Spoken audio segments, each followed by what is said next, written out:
యెహోవా నీ బలిపీఠము చుట్టూ ప్రదక్షిణము చేయుదును. చేతులు కడుక్కుంటే ఏమవుతుంది?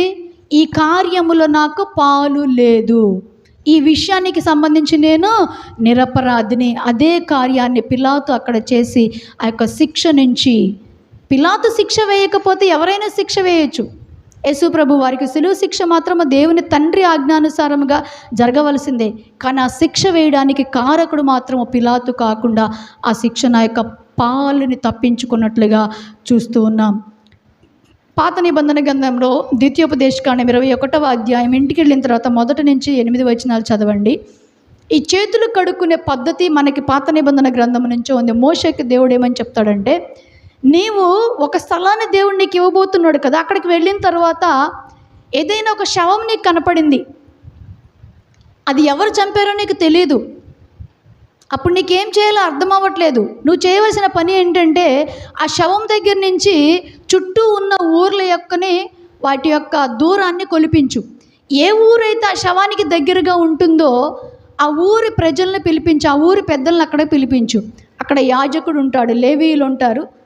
వాళ్ళు ఏం చేయాలంటే ఒక పెయ్యను తీసుకొని వచ్చి దాన్ని మెడగ విరుగుదీసి లోయలో పడేసి నీళ్లు తీసుకొని దాని మీద చేతులు కడుక్కుంటే అప్పుడు ఏమవుతుందంటే ఆ పాపానికి వారికి ఏమీ సంబంధము లేకుండా పాప ప్రాయశ్చిత్తము జరుగుతుంది. అదే ఇక్కడ పిలాతు చేశాడు. యేసుక్రీస్తు ప్రభు వారిని శిక్షించినటువంటి ఆ యొక్క కార్యములో తనకి పాలు లేకుండా ఆ యొక్క ఘోరమైనటువంటి శిక్ష నుంచి పిలాతు తప్పించబడ్డానికి కారణం ఏంటి అని అంటే, పిలాతు భార్య ఉపదేశము ద్వారా వినినటువంటి మాటలు ధైర్యముగా తన భర్తకు తీసుకుని వెళ్ళి చెప్పింది. సామెతల గ్రంథం 25:11 చూచినట్లయితే, సమయోచితముగా పలుకబడిన మాట చిత్రమైన వెండి పళ్ళెములో ఉంచబడిన బంగారు పండ్ల వంటిది. ఈ మాట యొక్క అర్థం ఏంటంటే, ప్రియ సంగమ జ్ఞాపకం చేసుకోండి, కొన్నిసార్లు మనం మాట్లాడవలసిన అవసరత ఉంటుంది, కానీ అక్కడ మాట్లాడకుండా మనము నెమ్మదిగా ఉంటాం, మౌనముగా ఉంటాం. జరగవలసినటువంటి ఘోరమ అన్యాయం జరిగిపోతూ ఉంది. కొన్నిసార్లు నువ్వు మాట్లాడకుండా మౌనముగా ఉండవలసినటువంటి పరిస్థితి ఉంటుంది. అక్కడేం చేస్తామంటే మనము ఆధిపత్యం తీసుకొని, అధికారము తీసుకొని అక్కడ మన సొంత మాటలు మాట్లాడుతూ ఉంటాం. అక్కడ జరగవలసింది కాకుండా జరగరాని కార్యం అక్కడ జరుగుతూ ఉంది. ఏ సమయంలో మనం మాట్లాడాలి, ఏ సమయంలో మౌనముగా ఉండాలి అనేది జ్ఞానము ద్వారా మాత్రమే నీకు ఆ యొక్క ఉపదేశము నిర్దేశించబడుతుంది. తన కుటుంబాన్ని కాపాడుకున్న పిలాతు భార్య వలె ఈరోజు ఉండడానికి ఇష్టపడుతూ ఉన్నావా? నేను ఒక ప్రశ్న ఈరోజు మిమ్మల్ని అడగబోతున్నాను. క్రైస్తవ విశ్వాసిగా కుటుంబం అంతా దేవుని సన్నిధిలో ఉండాలి అన్న ఆశ గల ఒక స్త్రీగా, దేవుని రాజ్యములో నా కుటుంబం అంతా యుగయుగాలు ఆయన్ని స్తుతిస్తూ నరకం నుంచి తప్పించబడాలి అని ఆశ కలిగిన ఒక తల్లిగా, ఒక బాధ్యత కలిగినటువంటి స్త్రీగా ఎంతమంది కుటుంబాల్లో కుటుంబ ప్రార్థన చేసుకుంటున్నారు? మిగతా వారి పరిస్థితి ఏంటి? కుటుంబ ప్రార్థన లేని గృహము ప్రాకారము లేనటువంటి గృహముతో సమానం. ప్రాకారం ఎందుకు కడతారండి? ప్రహరీ గోడ, దుష్టులు రాకుండా, జంతువులు రాకుండా, దొంగలు రాకుండా, ప్రాకారము లోపల ఉన్న వాటి యొక్క క్షేమము కొరకు ప్రాకారం కడతారు. కుటుంబ ప్రార్థన లేకపోతే నీ కుటుంబంలో జరిగే అన్నీ కూడా అపవాది యొక్క కార్యాలు. అవి సంతోషాలు అయి ఉండొచ్చు, అవి నీకు ఆనందాన్ని ఇచ్చే కార్యాలు అయి ఉండొచ్చు. అపవాది నిన్ను మభ్యపెడుతూ ఉంది. కుటుంబ ప్రార్థన జరగకుండా నీవు మంచం మీదకి వెళ్ళావు అని అంటే నీవు ఆ రోజు దోషము చేశావు, దేవుని దృష్టిలో అపరాధివి. నీ పిల్లల ఎడల, నీ భర్త ఎడల నీవు దౌర్భాగ్యమైన స్థితిని కలిగి ఉన్నావని చెప్పడానికి ఏమాత్రమో ఆలోచించాల్సిన అవసరం లేదు. జాగ్రత్త. కుటుంబాన్ని కాపాడుకోవడానికి కుటుంబ ప్రార్థనకు అవకాశం ఇవ్వకుండా నీవే చేస్తున్నావేమో. ఈరోజు ఒక మంచి తీర్మానంతో ఇక్కడి నుంచి వెళ్ళండి. కుటుంబ ప్రార్థన లేకుండా ఒక్కరోజు కూడా నా కుటుంబంలో, నా గృహములో నేను మంచం మీదకి ఎక్కను.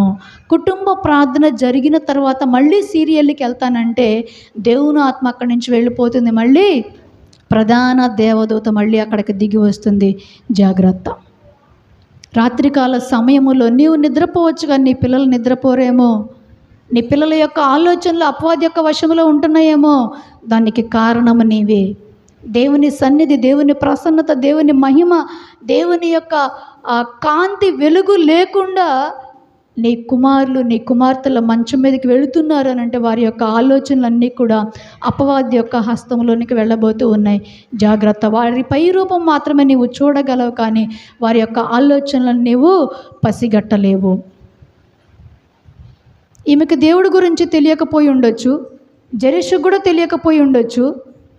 మూడో వ్యక్తిని చూసుకున్న మనం వాక్యాన్ని ముగించుకుందాం. యెహోషువ గ్రంథం, హెబ్రీయులకు రాసిన పత్రిక 11వ అధ్యాయము 31వ వచనం. విశ్వాసమును బట్టి రాహాబను వేశ్య. జెరెషుకేమో పేరుంది, పిలాతు భార్యకేమో పేరు లేదు. పేరు ఉంటుంది కానీ బైబిల్లో వ్రాయబడలేదు. ఇక్కడ రాహాబనే వేశ్య. ఆమె పేరు కాకుండా ఆమె చేసే వృత్తిని బట్టి ఆమెకి ఇవ్వబడిన పేరు కూడా పరిశుద్ధ గ్రంథంలో లిఖించబడింది. నీకున్న పేరును బట్టి కాక, నీ యొక్క ప్రవర్తనను బట్టి, నీ గుణాలను బట్టి, నీ మాటలను బట్టి లోకం ఒక నీకు పేరు పెడితే ఆ పేరు ఏమై ఉండొచ్చు? నీతిమంతురాలై ఉండొచ్చా? పోయినసారి ఇదే స్థలంలో నేను వాక్యం చెప్పాను, గుర్తుందా? కాముకురాలు, సుబుద్ధి గల భార్య, గయ్యాళి అయిన భార్య, నెనరు గల స్త్రీ, కపటము గల స్త్రీ, గనురాలైన స్త్రీ. 12 మంది పేర్లు చెప్పాను. వాళ్ళ పేర్లేంటి అక్కడ వ్రాయబడలేదు, కానీ వారికి ఉన్న గుణాన్ని బట్టి గ్రంథము వారికి ఇచ్చినటువంటి పేరు. ఈరోజు దేవుడు నీకు ఒక పేరు పెట్టాలి అని అనుకుంటే ఏ పేరు నీకు పెట్టగలడు? ఈరోజు ఇంటికి వెళ్ళిన తర్వాత మీ భర్తను ఒక ప్రశ్న అడగండి. ఒక పేపర్ పెన్ పట్టుకొని, చదువుకోకపోతే మామూలుగా మాట్లాడండి. నేను నీ తరపు మనుషుల్ని, అంటే నీ రక్త సంబంధికుల్ని నేను చూచుకునే పాత్రలో నాకు ఎన్ని మార్కులు ఇస్తావని అడగండి. 100 మార్కులు అని అంటే మీరు ఫెయిల్ అయినట్టే. 100కు మించి అని అంటే మీరు జయం పొందినట్టు, మీరు పాస్ అయినట్టు. ఆలోచన చేయండి, ప్రశ్నించుకోండి. నేను నా తల్లిదండ్రులని, నా కుటుంబపు వారిని ఎలా చూస్తాను? 100కు 500 వేసుకోవచ్చా? 100కు 1000 రూపాయలు వేసుకోవచ్చా? భర్త వెళ్ళొద్దంటే వెళ్తాం, తల్లిదండ్రులు రమ్మంటే ఆగలేము. జాగ్రత్త. భర్త మంచోడు కాదండి, ప్రేమించి చూడండి, లోబడి చూడండి, దేవుడు కార్యం చేస్తాడు. నీ భర్త నీకు ఒక పేరు ఇవ్వాలి అంటే ఏం పేరు ఇస్తాడు? ఆలోచన చేయండి. ప్రేమ గల స్త్రీవమ్మ నువ్వు, నన్ను కూడా తల్లిలాగా చూసుకుంటున్నావు అని అంటారా ఎప్పుడైనా? ఇంటికి వస్తేనే ఉండబుద్ధి కావట్లేదంటారా? నీ దగ్గర పని చేస్తున్నటువంటి వారైనా, సంఘస్థులని ఎవరైనా, వారి యొక్క ఆలోచనలో నీ యొక్క స్థానం ఏంటి అని ఆలోచన చేయండి. అవి పక్కన పెడితే దేవుని యొక్క దృష్టిలో నీకున్నటువంటి పేరేంటి ఆలోచన చేయండి. రాహాబ్ అనే వేశ్య అంట. ఆమె చేసే వృత్తిని గ్రంథంలో లిఖించబడింది. ఆమె విశ్వాసమును బట్టి వేగుల వారిని సమాధానముగా చేర్చుకున్నందున అవిధేయులతో పాటు నశింపకపోయెను. జెరెషులాగా అవిధేయతతో పాటు నశింపలేదు ఆమె. యెహోషువ గ్రంథము 2వ అధ్యాయము 9 నుంచి 15 వచనాలు చూచినట్లయితే, మోషే నాయకత్వములో ఇశ్రాయేలు ప్రజలు నడిపిస్తూ ఉన్నప్పుడు, మోషే చనిపోయిన తర్వాత యెహోషువ అని దేవుడు ఎన్నుకుంటూ ఉంటాడు. యెహోషువ నడిపిస్తూ ఉన్నప్పుడు ఎరికో పట్టణాన్ని జయించడానికి 2 వేగుల వారిని అక్కడికి పంపిస్తాడు. వీళ్ళు వెళ్ళాలి అని అంటే, ఏదైనా ఒక దేశాన్ని జయించడానికి వారు వెళ్ళాలి అని అంటే వారు చేయవలసినటువంటి పని ఏంటంటే, ముందుగా ఆ దేశానికి వెళ్ళి వారి యొక్క బలాలు బలహీనతలను వారు చూడవలసి వస్తుంది. అక్కడికి వెళ్ళినప్పుడు ఎరుకో ప్రాంతపు గోడలు ఎలా ఉంటాయండి? ఇలా ఉంటాయా గోడలు? చర్చి గోడలు ఉన్నట్టుంటాయా? స్టేషన్లో కట్టిన ప్లాట్ఫామ్లా గోడలు ఉంటాయా? ఎలా ఉంటాయి? ఎరికో కోట గోడలు కూల్చబడ్డానికి మనుషుల వల్ల కాలేదట. ఎవరి వల్ల అయింది? దేవుని కలిగి ఉన్న మనుషుల వల్ల అయింది. ఎవరి వల్ల అయింది?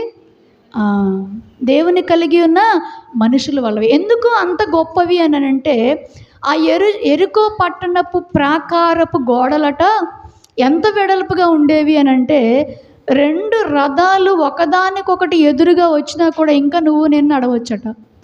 మన ఇంటికున్న ప్రహరీ గోడలు పిచ్చుకు నడవచ్చా? స్థలము లేక ఆలోచన చేద్దాం.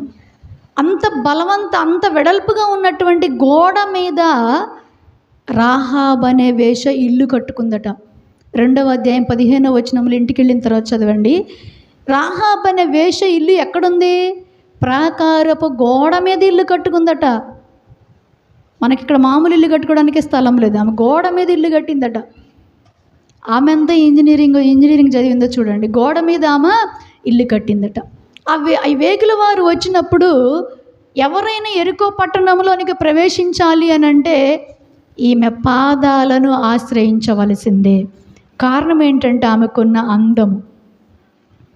ఆ అందముతో అధికారాన్ని చలాయిస్తూ ఉంది, అంతస్తుతో సరితూగుతూ ఉంది. ఆమె జెరుషుకు అందం ఉంది, అంతస్తు ఉంది, అధికారం ఉంది. పిలాతు భార్యకి అందం ఉంది, అధికారం ఉంది, అంతస్తు ఉంది. రాహాబ్ అనే వేశ్యకి అందం ఇంకా ఎక్కువ ఉండొచ్చు.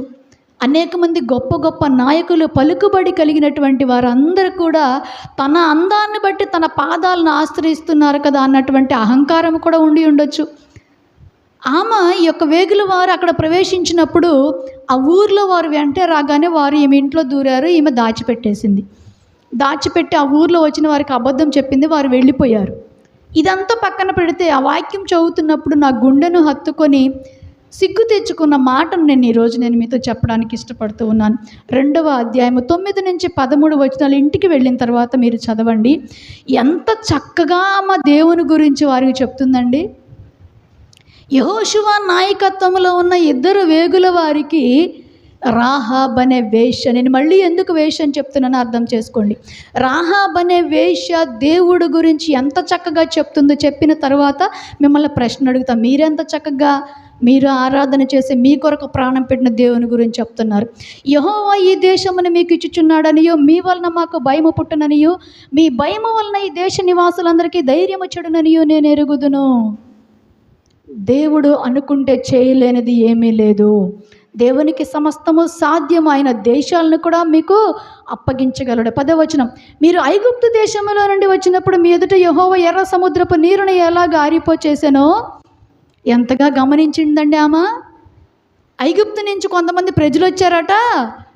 అవి మన పిల్లలకి ఎప్పుడైనా చెప్పామో మనం?